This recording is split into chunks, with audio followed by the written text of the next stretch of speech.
হযরত আলী ও ফাতেমা রাদিয়াল্লাহু তাআলা আনহুমা উভয়ে একদা রাসূলুল্লাহ সাল্লাল্লাহু আলাইহি ওয়াসাল্লামের কাছে গিয়েছিলেন।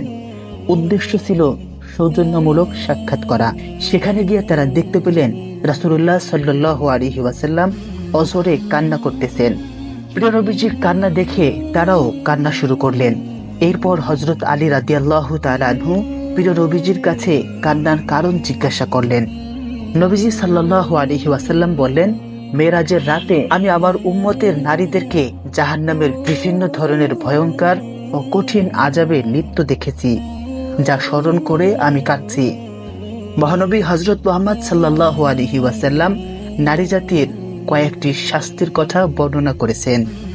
তার মধ্যে 1 নম্বর, প্রিয় নবীজি সাল্লাল্লাহু আলাইহি ওয়াসাল্লাম বলেন, আমি জাহান্নামে একজন মহিলাকে তার মাথার চুল দ্বারা ঝুলন্ত অবস্থায় দেখতে পেলাম।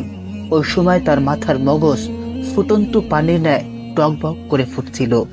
2 নম্বর, প্রিয় নবীজি বলেন, জাহান্নামে একজন মহিলাকে স্বীয় জিহ্বায় ঝুলন্ত অবস্থায় দেখতে পেলাম। অর্থাৎ মুখের ভিতর থেকে জিহ্বা টেনে বের করে সমস্ত শরীরের ওজন জিহ্বার উপর ছেড়ে দেওয়া হয়েছে। 3 নম্বর, একজন মহিলাকে স্বীয় স্তনে ঝুলন্ত অবস্থায় দেখতে পেলাম। অর্থাৎ সমস্ত শরীরের ওজন স্তনের উপর ছেড়ে দেওয়া হয়েছে।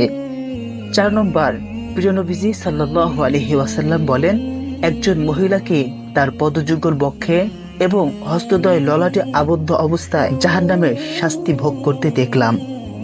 5 নম্বর, একজন মহিলার মুখমণ্ডল শূকরের ন্যায় এবং শরীরের বাকি অংশ গাধার ন্যায় দেখতে পেলাম। সে ছিল অসংখ্য সাপ বিচ্ছু দ্বারা বেষ্টিত।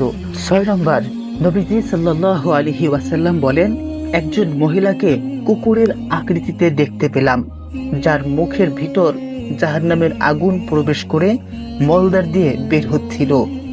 তার শাস্তি প্রয়োগে নিয়োজিত ফেরেশতাগণ তাকে কঠোরভাবে প্রহার করছিল। প্রিয় বন্ধুরা, নবীজি সাল্লাল্লাহু আলাইহি ওয়াসাল্লাম মেরাজের রাত্রে অসংখ্য নারীদের এই 6 প্রকার শাস্তি ভোগ করতে দেখেছিলেন।